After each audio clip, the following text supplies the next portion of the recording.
माता भगवती देवी शर्मा की सूक्ष्म उपस्थिति में, उनके संरक्षण में हम सब पूज्य गुरुदेव के द्वारा रचित साहित्य गायत्री महाविज्ञान तृतीय भाग का अध्ययन कर रहे हैं।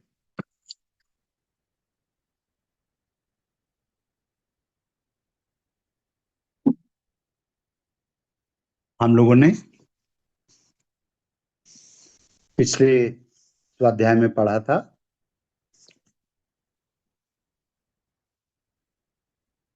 अन्नमय कोश तक गायत्री मंजरी में।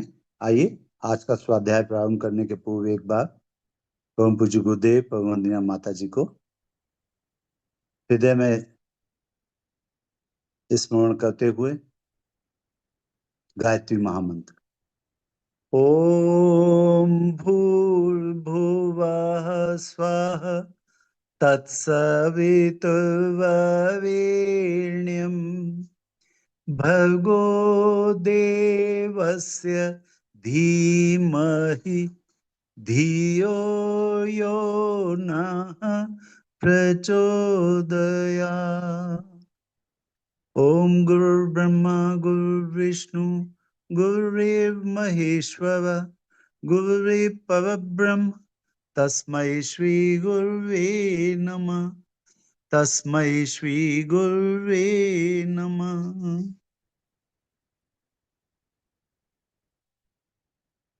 लोकानां तु शरीराणि हृण्यदेव भवन्ति नु उपत्यकासु स्वास्थ्यं च निर्भरं वर्तते सदा। मनुष्यों के शरीर अन्न से बनते हैं, उपत्यकाओं पर स्वास्थ्य निर्भर रहता है। ये श्लोक नंबर 17, श्लोक नंबर 17 है, गायत्री मंजरी का श्लोक नंबर 17 है। लोकानाम तु शरीराणि हृण्यदेव भवन्ति नु उपत्यकासु स्वास्थ्यं च निर्भरं वर्तते सदा। मनुष्यों के शरीर अन्न से बनते हैं, उपत्यकाओं पर स्वास्थ्य निर्भर रहता है। ये उपत्यकाएं क्या होती हैं? ये उपत्यकाएं आप सब जानते हैं कि जो हमारा ये स्थूल शरीर है, जिसे हम छू सकते हैं, देख सकते हैं, अनुभव कर सकते हैं, ये वाला हमारा स्थूल शरीर ये पंच तत्वों से बना है। इन पंच तत्वों से बने हुए स्थूल शरीर को आत्मा और उसके ऊपर चढ़े हुए जो 5 कोश हैं, उन 5 कोशों में सबसे बाहर अन्नमय कोश है। अन्नमय कोश के अंदर प्राणमय कोश, उसके अंदर मनोमय कोश, उसके अंदर विज्ञानमय कोश और उसके अंदर आनंदमय कोश है, उसके अंदर आत्मा है। तो आत्मा और उसके ऊपर जो चढ़े हुए 5 कोश हैं, तो सबसे बाहर जो कोश है वो अन्नमय कोश। अन्नमय कोश और इस स्थूल शरीर के बीच में जो बंधन है, ये बंधन उपत्यकाएं हैं। और ये जो उपत्यकाएं हैं, अगर ये आप समझना चाहें तो ये समझ लें, ये उपत्यकाएं नाड़ियों से बनी होती हैं। नाड़ियों के तंतु, ये नाड़ी क्या है? शरीर में कई तरह की चीजें हैं। स्थूल शरीर में खून की नलियां हैं, खून की नलियां जिन्हें आर्टरीज और वेन्स कहते हैं, धमनी और शिराएं। शरीर में हृदय से स्वच्छ रक्त को लेके जाने वाली जो खून की नलियां हैं वो धमनी कहलाती हैं, इंग्लिश में आर्टरी। इसमें स्वच्छ रक्त होता है, ऑक्सीजनेटेड ब्लड, और ये हृदय से लेके रक्त को जगह जगह पहुंचाती हैं शरीर में। शिराएं होती हैं जो शरीर के विभिन्न हिस्सों से रक्त को इकट्ठा करके और वापस फेफड़े तक लाती हैं, स्वच्छ करने के लिए, ऑक्सीजन को मिलाने के लिए। तो ये धमनी और शिराएं जो हैं आर्टरी और वेन्स कहलाती हैं। हिंदी में इनको रक्त वाहिनियां कहते हैं, रक्त की नलिकाएं कहते हैं। इसके अलावा नर्व्स होती हैं, जिन्हें हिंदी में हम लोग तंत्रिका तंत्र के अंतर्गत नर्व्स कहते हैं। हिंदी में क्या कहेंगे इसे आप, ये आप तय कर लें। इंग्लिश में हम लोग ने तंत्रिकाएं जो अनुवाद किया गया है, नर्व्स का हिंदी में अनुवाद तंत्रिका कहते हैं। नर्वस सिस्टम को तंत्रिका तंत्र कहते हैं। तो ये जो नर्व्स होती हैं, ये या तो मस्तिष्क, जी स्नायु तंत्र। हाँ, स्नायु तंत्र कह सकते हैं। हिंदी में, शुद्ध हिंदी में इसका तंत्रिका शब्द रखा गया है। तंत्रिका तंत्र, नर्वस सिस्टम को तंत्रिका तंत्र कहते हैं। तो ये जो तंत्रिकाएं, नर्व्स होती हैं, ये स्थूल शरीर में ब्रेन से अंगों तक मैसेज ले जाती हैं। जैसे आपने कोई फल खाना है तो आपके ब्रेन से मैसेज गया कि हाथ सेब को उठाएं, तो आपके हाथों ने सेब को उठाया। तो ये मैसेज ले जाने का, और किसी ने आपका शरीर छू दिया या कोई पिन चुभ गई तो वो मैसेज ब्रेन तक ले जाने का काम ये सब नर्व्स करती हैं। तो ये जो नाड़ी हैं, ये खून की नलियां और तंत्रिकाओं से अतिरिक्त एक स्ट्रक्चर है जो कि सूक्ष्म शरीर में होता है और ऑपरेशन करने पे दिखाई नहीं देंगी। तो ये जो नाड़ी है, इसको आप एनर्जी चैनल्स कह सकते हैं। तो ये जो उपत्यकाएं हैं, ये नाड़ी तंतुओं से बनी होती हैं और 96 प्रकार की होती हैं उपत्यकाएं। आगे हम लोग पढ़ेंगे फिर। तो ये उपत्यकाओं का काम क्या होता है? अन्नमय कोश को हमारे शरीर से बांध के रखती हैं।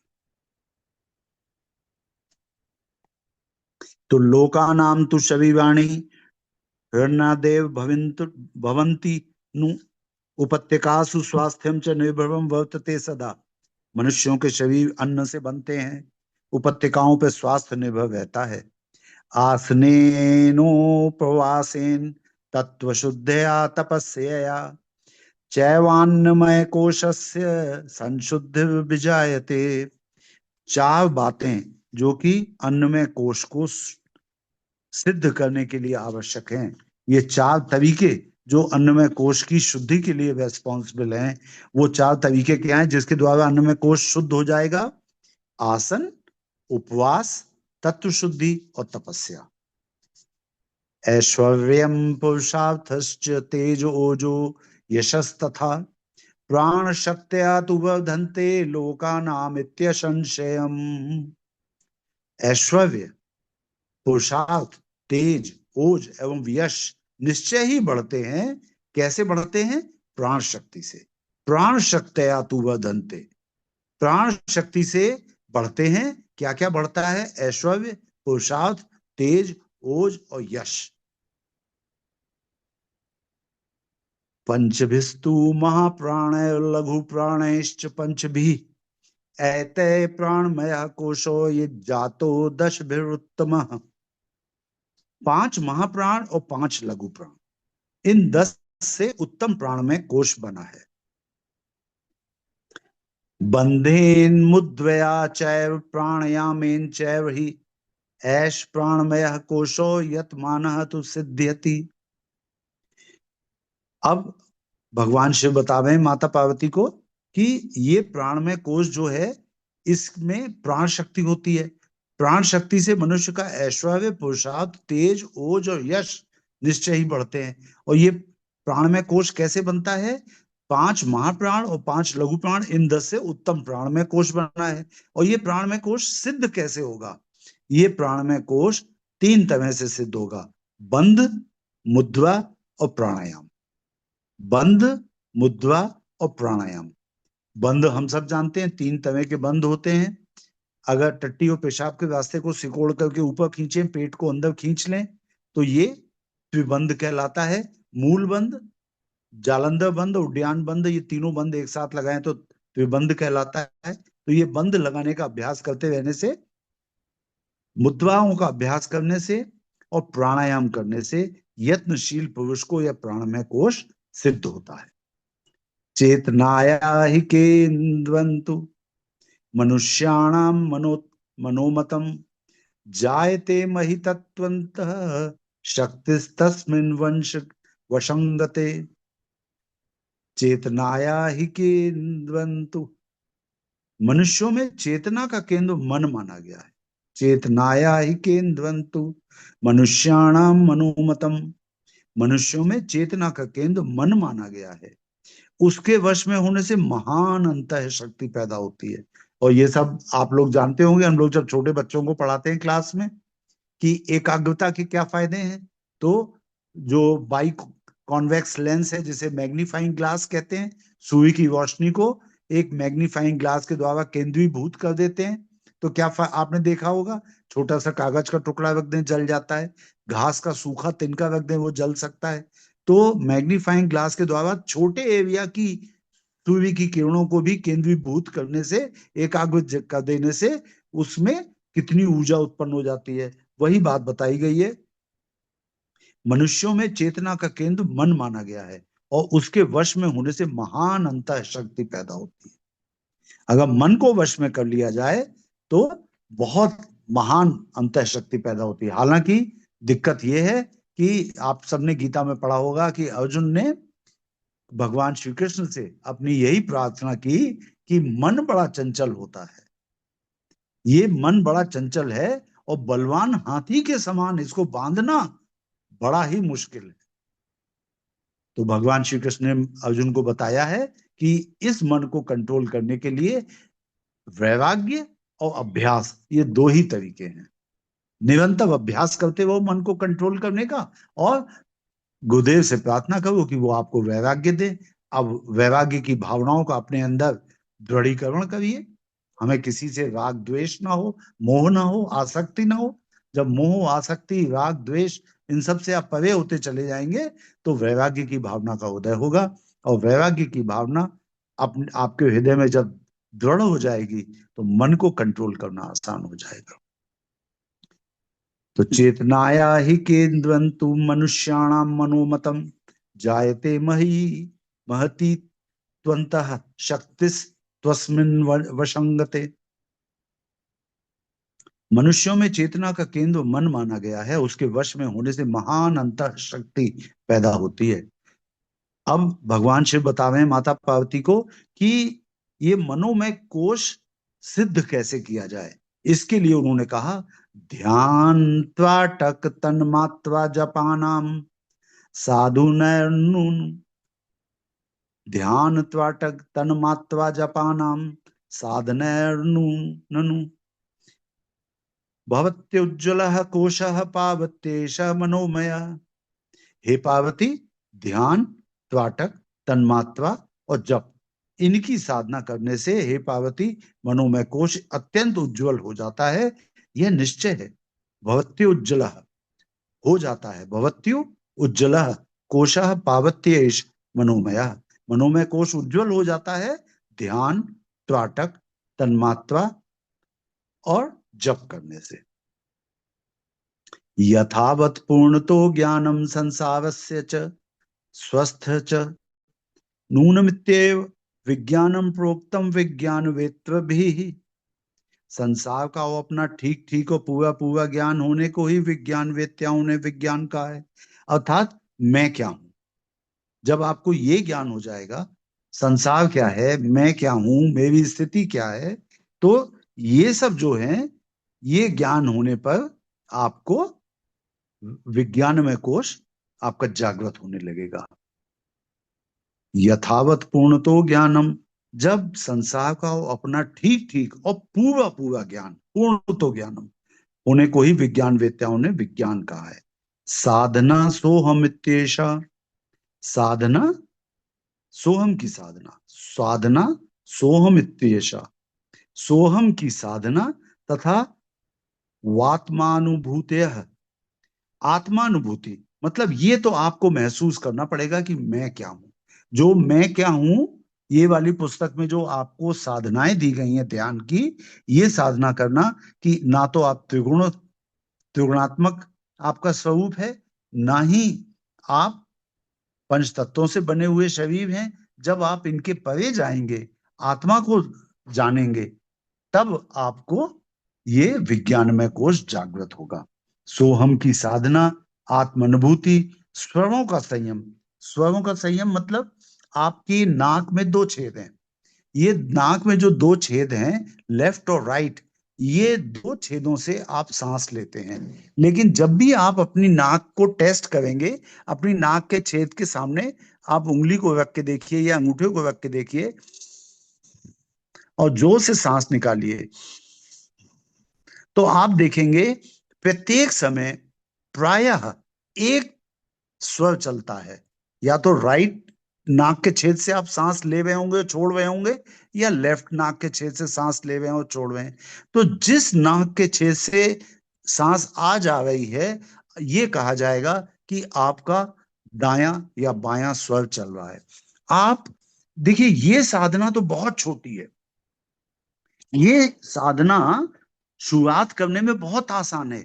आप इतना ध्यान कर लीजिए कि जब भी आप बिस्तर से उठें, सबसे पहले आपको अगर अपनी हथेलियों को देख करके मंत्र पढ़ने की आदत है तो वो पढ़िए, या अब सबसे पहले अपने गुरु को याद करने की आदत है तो वो परम पूज्य गुरुदेव पंडित श्रीराम शर्मा आचार्य और माता भगवती देवी शर्मा को आप याद करिए।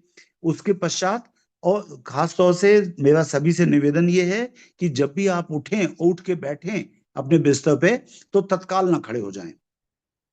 हमेशा 1-2 मिनट बैठना चाहिए, ताकि आपकी बॉडी में जो ब्लड सर्कुलेशन है वो, अगर एकदम से आप उठ के खड़े होकर चलने लग जाएंगे तो बॉडी में जो ब्लड है वो पैरों में भर जाता है, और रिलेटिवली ब्रेन में ब्लड की कमी होती है और चक्कर आ जाता है कभी कभी। खासतौर से बड़ी उम्र में तो गिरने का ये सबसे बड़ा कारण है। बिस्तर पे सो गए थे, उठे, उठ के चल दिए, ऐसा अगर आप करेंगे तो गिरने के काफी चांसेस रहते हैं। इसलिए सबसे अच्छा तरीका ये कि बिस्तर से उठें, उठ के बैठें, दोनों पैर लटकाएं और पैर लटका के 1 मिनट के लिए अपने गुरु का ध्यान करें। तो जब ये गुरु का ध्यान आप कर लें तो उसके बाद सबसे पहला काम ये करें, ये देखें जमीन पर पैर रखने से भी पहले कि आपका दायां स्वर चल रहा है या बायां स्वर चल रहा है। जो भी स्वर चल रहा है उसी हाथ को अपने चेहरे पे फैलाइए और उसी तरफ का पैर आगे जमीन पे रखिए। तो ये स्वर साधना कहलाती है। स्वर साधना में बहुत सारे स्टेप्स हैं, बहुत सारे इसमें स्टेप्स का मतलब सीढ़ियां हैं। लेकिन प्रथम सीढ़ी ये है कि आप ये पता रखें हर समय कि आपका दाहिना स्वर चल रहा है कि बायां। अगर उठते समय ये चेक कर रहे हैं तो उठते समय जब आप स्वर चेक कर रहे हैं तो मान लीजिए बायां स्वर चल रहा है तो बायां हाथ अपने चेहरे पे फैलाएं, बायां पैर जग आगे बढ़ा करके जमीन पे रखें। और अगर अगली सीढ़ी सीखना चाहते हैं तो बायां स्वर चलने पर बायां पैर जमीन पे सम संख्या में रखा जाता है। जैसे 2 बार पटके या 4 बार पटके, 1 2, 2 बार सम संख्या में बायां स्वर चल रहा है तो सम संख्या में बायां पैर जमीन पे पटके और उसके बाद आगे चलना शुरू करें।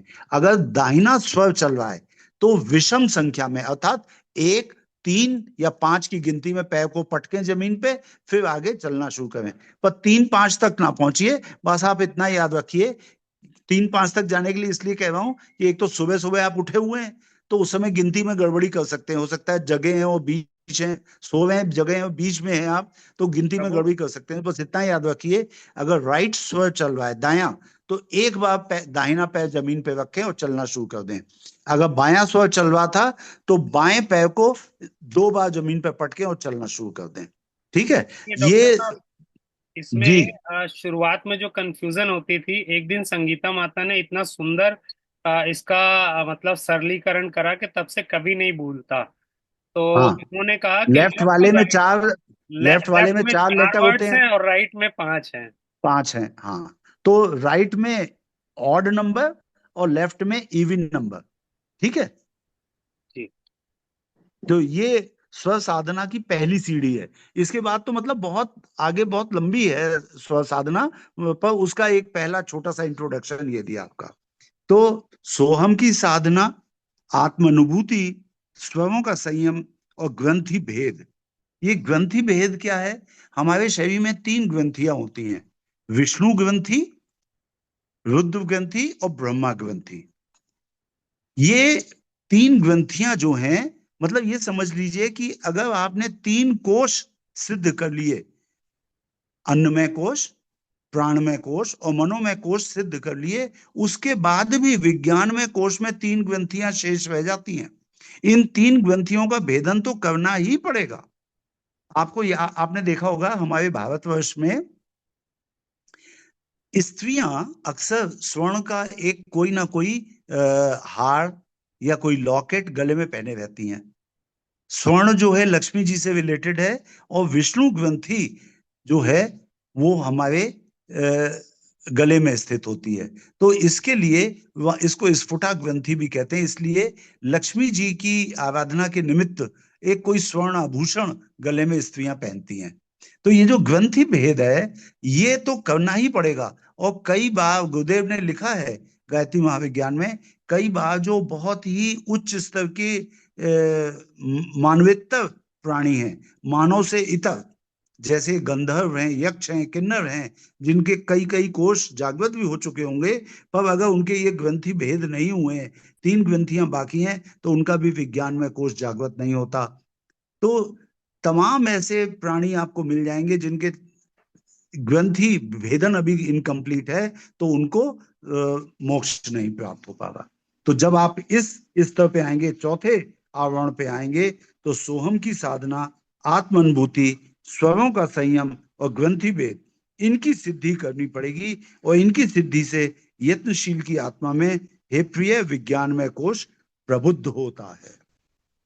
तो एक काम तो छोटा सा आज से ही आप लोग कर दें कि हर समय अपने स्वर का ज्ञान रखें। इस समय हमारा कौन सा स्वर चल रहा है, आप विश्वास रखिए, अगर इतनी छोटी सी भी साधना आपने कर ली, स्वर का संयम तो बहुत आगे की बात है, अगर स्वर का आपने जानकारी रखना शुरू कर दिया, तो मतलब आपके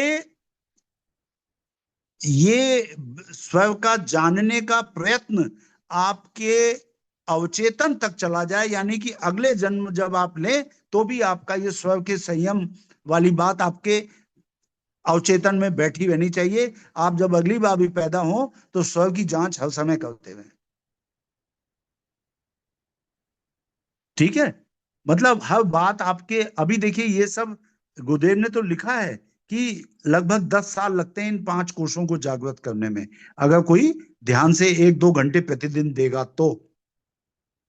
लेकिन मैं तो ये कह रहा हूं कि हर बात आपकी अवचेतन में ऐसे घुस जाए कि अगर इस जन्म में पूरा नहीं होता 5 कोशों का अनावरण, तो कम से कम ये बात आपके अवचेतन में रहे कि हमें ये काम करना है। ठीक है, तो सोहम की साधना, आत्म अनुभूति, स्वरों का संयम और ग्रंथि भेद, इनकी सिद्धि से यत्नशील की आत्मा में हे प्रिय विज्ञान में कोश प्रबुद्ध होता है। अब आता है 5वां, आनंदावरणो, आनंद आवरणोन्नत्यात् शांति प्रदायिका, तुरीयावस्थितो, तुरीयावस्थितो लोके साधकम त्वधि गच्छति। आनंद आवरण की उन्नति से, आनंद आवरणो उन्नत्यांत अत्यंत शांति प्रदायिका, आनंद आवरण की उन्नति से अत्यंत शांति को देने वाली तुरीय अवस्था अर्थात मोक्ष जैसी स्थिति साधक को संसार में प्राप्त होती है। यानी जीवित अवस्था में भी उसे समाधि अवस्था जैसे सुख, मोक्ष जैसे सुख, आनंदमय कोश को जागृत करने पे इसी संसार में प्राप्त हो जाते हैं। और ये आनंद आवरण कैसे हम सिद्ध कर सकते हैं? आनंदमय कोश को नाद बिंदु कला नाम, नाद बिंदु कला नाम तु पूर्ण साधनया खलु नवानंदमय कोशा साधके ही प्रबुध्यते। नाद बिंदु और कला की पूर्ण साधना से साधक में आनंदमय कोश जागृत होता है। अब ये नाद, नाद साधना क्या है? हम सब लोगों ने शब्द ब्रह्म और नाद ब्रह्म सुना होगा। तो ये नाद की साधना में हमें क्या करना होता है, ये समझना होता है कि 2 तरह के शब्द हैं इस सृष्टि में, एक आहत और एक अनाहत। आहत शब्द वो हैं जो किन्हीं 2 चीजों के टकराने से उत्पन्न हो गए, जैसे जीभ तालू से टकराती है, ओठों से टकराती है, दांत से टकराती है, तो अलग अलग तरह के शब्द अक्षर निकलते हैं, ये आहत है। और एक ओम की ध्वनि जो अनाहत ध्वनि है, जो शाश्वत ध्वनि है, जो आत्मा से, परमात्मा के केंद्र से निरंतर निस्सृत हो रही है, वो अनाहत ध्वनि को पकड़ने का काम हम नाद साधना में करते हैं। नाद की साधना में पहले स्टेप पे जो शाम को 6 बजे शांति कुंज में एक नाद योग की साधना होती है, उसको सभी लोग यथा समय एक दिन में 1 बार या 2 बार 3 बार जब जितना करना चाहें वो नाद योग की साधना कर लें। बहुत सिंपल है, शांत होके बैठें, वो नाद जो सुन रहे हैं, आप बस सारा ध्यान उस पे लगाएं। वंदनीय माता जी का कहना है, जो उसके पहले उन्होंने बोला है, कि आप केवल उस नाद को सुने, शेष कार्य परम पूज्य गुरुदेव की चेतना अपने आप सूक्ष्म रूप में कर रही है। ये नाद आपके भावना शरीर को, आपकी भावनाओं को जगाएगा और आपके आनंदमय कोश को जागृत करने में आप सफल होते जाएंगे जैसे जैसे आप आगे बढ़ेंगे। एक तो नाद योग की साधना ये, और फिर हम लोगों ने पढ़ा भी है कि नाद योग की साधना कैसे की जाती है। तो उस नाद योग की साधना के द्वारा भी आप कर सकते हैं। दूसरा, बिंदु की साधना। बिंदु की साधना में करना ये होता है, पहले आपको अपनी स्थिति से बहुत लघु स्थिति की चीजों के विषय में सोचते सोचते जाना है। हमारा शरीर है, कोशिकाओं से मिलके बना है। एक एडल्ट ह्यूमन बीइंग के शरीर में 37 से 50 ट्रिलियन सेल्स होती हैं। एक कोशिका कितनी नन्ही होती है? एक कोशिका कुछ माइक्रोमीटर की होती है, 10⁻⁻⁶। माइक्रोमीटर का मतलब 1 मिलीमीटर का 1,000वां हिस्सा, वो माइक्रोमीटर होता है। जैसे रक्त की एक कणिका 6-7 माइक्रोमीटर की होती है। तो इस तरह से हम सोचें कि हम कितनी छोटी कोशिकाओं, हमसे छोटी छोटी छोटी कोशिकाओं को मिला करके मानव शरीर बनाए। एक छोटी कोशिका के अंदर भी नाभिक है, नाभिक के अंदर गुणसूत्र हैं तमाम, और अंदर गहरे चलते जाएं तो एक इलेक्ट्रॉन, प्रोटॉन और न्यूट्रॉन से बना हुआ परमाणु है ना। तो इस तरह से जब आप बहुत छोटे स्तर पे जाकर के और अपनी स्थिति सोचेंगे, और एक तरफ सोचें कि हमारी स्थिति है ही क्या, हम कितने लघु हैं। हम इस पृथ्वी पे अगर अपनी स्थिति कहीं दर्शाना चाहें, तो आप अपने एक शहर में देख लें, अपने देश में देख लें, भारतवर्ष में आपकी स्थिति कहाँ पे है, एक बिंदी भी नहीं दिखा पाएंगे आप। एक बिंदी बनाएंगे भारतवर्ष के नक्शे में तो बड़ा शहर बन जाएगा वो। तो हम हैं ही क्या? इस देश में हमारी स्थिति कहीं पे दिखाई जा सकती है क्या? और ये देश पृथ्वी का एक छोटा सा पार्ट है, और पृथ्वी सौर मंडल का एक छोटा सा ग्रह है। और सौर मंडल में जो सूर्य हमारे भगवान हैं, जो हमारे प्राणदाता हैं, हमारे ईश्वर हैं, ये ऐसे सूर्य की जैसे चमकते तारे तो ना जाने कितने अरबों खरबों इस आकाशगंगा में हैं। और इस समस्त ब्रह्मांड में हमारी आकाशगंगा जैसी ना जाने कितनी आकाशगंगाएं होंगी। तो सोचिए, हमारी स्थिति है ही क्या, हम कितने लघु हैं। जब इस तरह के भाव आपके अंदर आने लगेंगे, तब आपको महसूस होगा कि हम ईश्वर के समक्ष क्या हैं, उनके चरणों की धूल है। तो ये जो भाव आते हैं, ये इस तरह से हम लोगों को बिंदु की साधना करनी होती है। तो नाद बिंदु और कला की साधना के द्वारा आनंदमय कोश जागृत होता है। भूलोकस्यास्य गायत्री कामधेनुर्मता बुधय लोकाश्रयणानम सर्वमेवाधिगच्छति। विद्वानों ने गायत्री को भूलोक की कामधेनु माना है। भूलोकस्यास्य, इसका आश्रय लेकर सब कुछ प्राप्त कर लिया जाता है। अब भगवान शिव माता पार्वती को बता रहे हैं कि जो कुछ ये ज्ञान उन्होंने प्राप्त किया है, ये सारा ज्ञान माता गायत्री का आश्रय लेकर के उन्होंने प्राप्त किया है। तो उन्होंने कहा, भगवान शिव ने, कि विद्वानों ने गायत्री को भूलोक की कामधेनु माना है। इसका आश्रय लेकर सब कुछ प्राप्त कर लिया जाता है। पंचास्यायास्तु गायत्र्या विद्याम यस्तत्त्वगच्छति पंच तत्व प्रपंचात्तु स नूनम ही प्रमुच्यते। 5 मुख वाली गायत्री विद्या को जो जानता है, वह निश्चय ही पंच तत्वों के प्रपंच से छूट जाता है। आइए, आज हम लोग यहाँ तक पढ़ते हैं। 30 नंबर के श्लोक तक हम लोगों ने पढ़ा। भगवान शिव माता पार्वती से कह रहे हैं कि 5 मुख वाली गायत्री विद्या को जो जानता है, वह निश्चय ही पंच तत्वों के प्रपंच से छूट जाता है। ये जो पंच तत्व से बना हुआ हमारा शरीर है, इसके विषय में निरंतर आप चिंतन करते रहिए। गायत्री विद्या का जाप, गायत्री का जाप करने के साथ साथ आपको यह ज्ञान भी होना चाहिए, आत्म अनुभूति भी होनी चाहिए कि ये पंच तत्वों से बना हुआ शरीर ये आत्मा नहीं है, ये आत्मा का वाहन है। आज के लिए इतना ही। शेष कल से प्रारंभ करेंगे वो। सभी को प्रणाम। ओम शांति शांति शांति।